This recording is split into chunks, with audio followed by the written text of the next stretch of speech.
You gave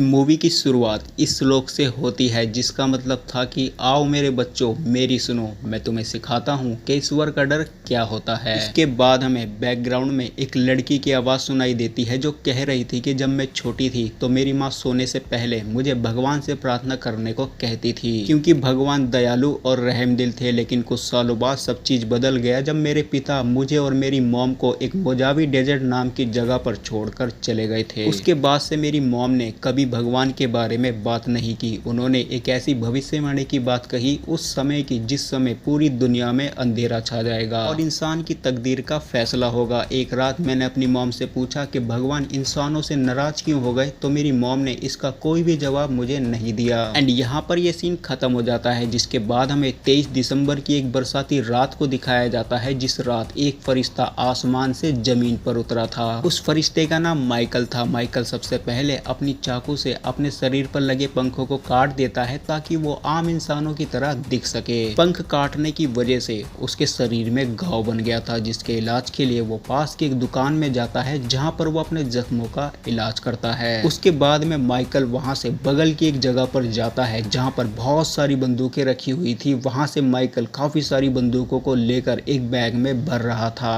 उसके बाद हम दो पुलिस वालों को देखते हैं, जिसमें से एक पुलिस वाला अपने साथी ऑफिसर से बात करते हुए गरीबों के बारे में भला बुरा कह रहा था। एंड तभी उन दोनों की निगाह माइकल पर पड़ जाती है। माइकल अपने दोनों बैगों में हथियार भरकर वहां से बाहर आ रहा था। माइकल ने वहां पर बहुत ज्यादा तोड़फोड़ कर दी थी, जिसकी वजह से वो पुलिस वाले माइकल को पकड़ने की कोशिश करते हैं। पुलिस वाला माइकल को पकड़ने अपनी गन के साथ उसके पास जाता है, लेकिन माइकल उसी की गन छीनकर उसी को पकड़ लेता है। एंड तभी उस दूसरे पुलिस वाले के बिहेवियर में चेंजेस आ जाते हैं। उसको देखकर ऐसा लग रहा था कि वो किसी से पोजेस्ट हो चुका है। वो पुलिस वाला माइकल को बोलता है कि तुम भगवान के खिलाफ नहीं जा सकते, अगर तुम भगवान के खिलाफ जाओगे तो इंसानों के साथ तुम भी मारे जाओगे। एंड फिर वो पुलिस वाला अपने दूसरे साथी ऑफिसर को गोली मार देता है और उसके गोली लगते ही माइकल भी उसको गोली मार देता है। इसके बाद माइकल उसी पुलिस वाले की गाड़ी लेकर वहां से निकल जाता है। एंड जब माइकल जा रहा था तो उसके पीछे पीछे अंधेरा छाता जा रहा था।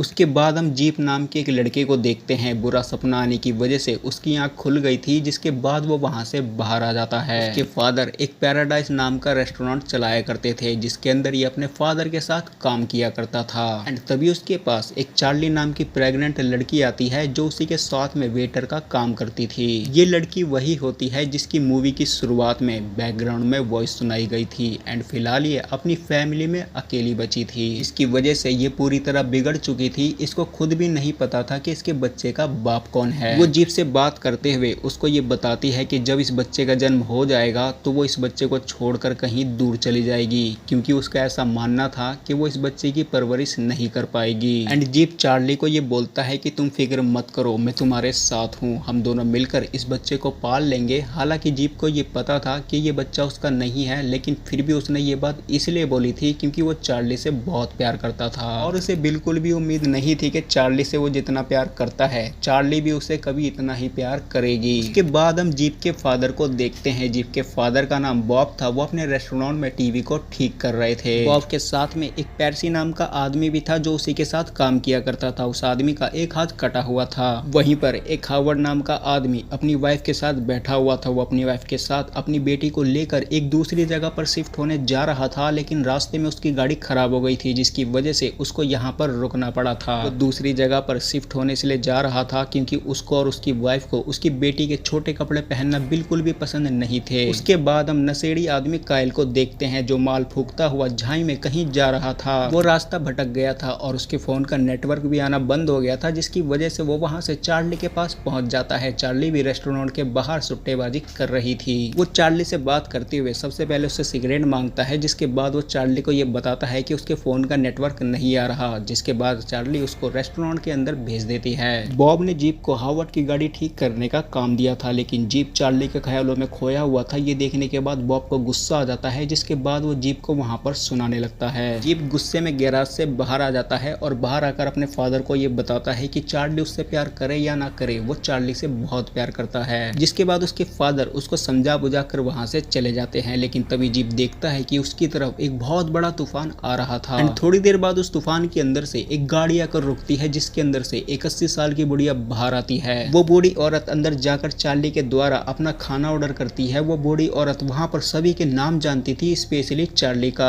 चार्ली जब उस बूढ़ी औरत को खाना दे रही थी तो बदले में वो बूढ़ी औरत चार्ली को ये बोलती है कि जिस बच्चे को तुम जन्म देने वाली हो वो बच्चा मरने वाला है, और अगर तुमने उसको बचाने की कोशिश की तो साथ में तुम भी मारी जाओगी। ये सुनकर चार्ली को गुस्सा आ जाता है और वहीं पर बैठी हावर्ड की वाइफ उस बूढ़ी औरत का विरोध करने लगती है, जिसके बाद वो बूढ़ी औरत उसको भी भला बुरा कहने लगती है। एंड हावर्ड जब उसको समझाने उसके पास जाता है तो वो बूढ़ी औरत हावर्ड के गले पर काट कर छिपकली की तरह दीवार पर चढ़ती हुई वहां से भाग जाती है। इसके बाद वहां पर सभी लोग आ जाते हैं। बॉब एक गन से उसको शूट करने की कोशिश करता है, लेकिन वो बॉब के सामने आकर उसको एक मुक्का मार देती है, जिसकी वजह से उसकी गन छूट कर नीचे गिर जाती है। जिसके बाद जीप उस गन को उठाकर बुढ़िया को शूट करने जा रहा था, लेकिन उसके शूट करने से पहले ही कायल अपनी गन से उसको शूट कर देता है। जीप ने आज तक अपनी लाइफ में कोई भी गन नहीं चलाई थी, जिसकी वजह से वो इस गन को चलाने से भी डर रहा था।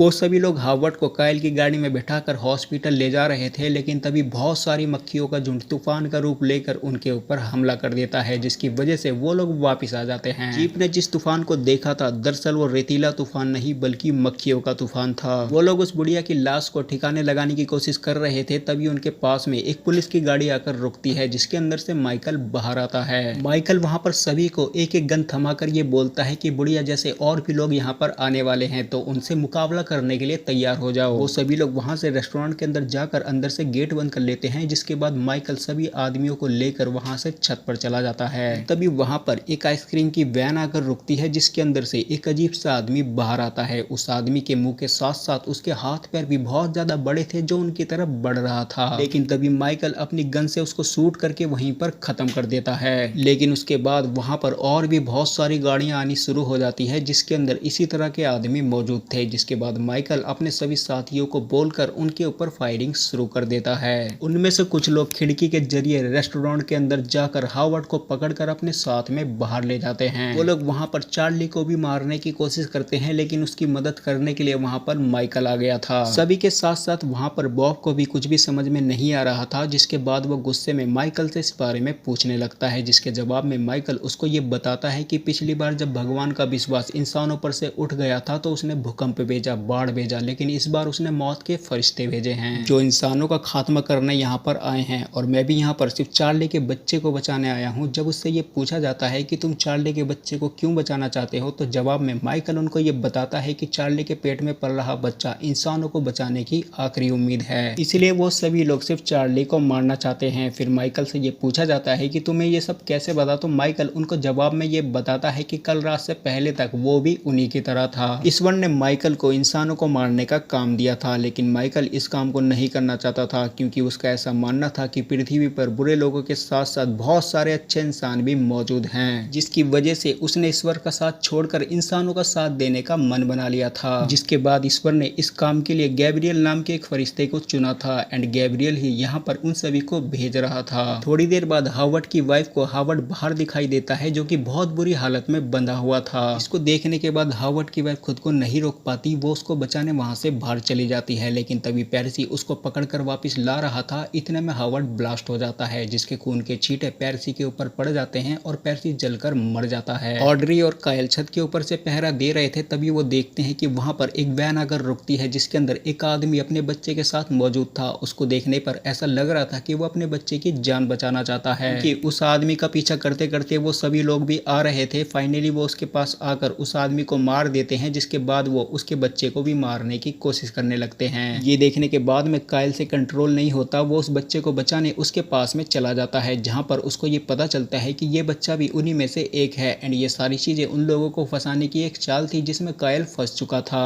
वहां पर वो सभी लोग कायल को मारने की कोशिश कर रहे थे, जिसको देखने के बाद ऑड्री भी कायल को बचाने उसके पास में चली जाती है। वहां पर जाने के बाद वो भी उन लोगों के बीच में फंस जाती है। फाइनली चार्ली माइकल को ऑड्री को बचाने के लिए उन लोगों के बीच में भेज देती है, जहां पर पर माइकल उन सभी को मारकर ऑड्री को सही सलामत बचाकर अपने साथ में वापस ले आता है। लेकिन इतने में वो बच्चा भी अंदर आ गया था जो चार्ली के ऊपर लगातार चाकू से हमला कर रहा था। फिर उसके पास में माइकल आ जाता है, जिसको देखने के बाद वो बच्चा वहां से भाग जाता है। एंड इतने में चार्ली के पेट में दर्द होने लगता है और वो कुछ ही टाइम में उस बच्चे को जन्म दे देती है। ऑड्री उस बच्चे की शक्ल दिखाने के लिए उस बच्चे को अपने साथ लेकर अपनी माँ के पास में जाती है, लेकिन उसकी माँ उससे उस बच्चे को छीन लेती है, जिसके बाद वो उस बच्चे को बाहर खड़े लोगों को सौंपने की बात कह रही थी, क्योंकि उसको ऐसा लग रहा था कि जो भी कुछ हो रहा है सिर्फ इस बच्चे की वजह से हो रहा है। अगर वो इस बच्चे को उनके हवाले कर देगी तो सारी चीज नॉर्मल हो जाएगी। लेकिन इतने में माइकल उसको गोली मार देता है, जिसकी वजह से वो बच्चा उसके हाथ से छूट जाता है। एंड उस बच्चे के गिरने से पहले ही जीप उस बच्चे को पकड़ लेता है, जिसके बाद फाइनली वहां पर गैब्रियल आ जाता है, जिसको देखने के बाद बॉब उसको गोली मारने की कोशिश करता है, लेकिन गैब्रियल अपने पंख से उसी को ही मार देता है। बॉब जब गैब्रियल का सामना कर रहा था तो उसी बीच माइकल जीप, चार्ली और ऑड्री को अपनी गाड़ी की चाबी देकर वहां से भेज देता है। फाइनली गैब्रियल का सामना माइकल से होता है और इन दोनों के बीच में एक जबरदस्त फाइट होती है। गैब्रियल माइकल के ऊपर भारी पड़ गया था, इस वजह से माइकल वहां पर मर जाता है। इधर जीप गाड़ी में बैठकर चार्ली और ऑड्री के साथ वहां से जा रहा था, तभी उसकी गाड़ी के ऊपर गैब्रियल हमला कर देता है, जिसकी वजह से वो गाड़ी बहुत बुरी तरीके से पलट जाती है। जीप, चार्ली और उसका बच्चा तो बच जाते हैं, लेकिन ऑड्री मर जाती है। इसके बाद जीप चार्ली और उसके बच्चे को लेकर वहां से भागने की कोशिश कर रहा था, तभी उसके पास में गैब्रियल आ जाता है, जो उसको मारने की कोशिश कर रहा था। एंड इसी बीच अचानक से वहां पर माइकल भी पहुंच जाता है, जिसको देखने के बाद गैब्रियल पूरी तरह चौंक जाता है, क्योंकि उसको ऐसा लग रहा था कि उसने तो माइकल को मार दिया था।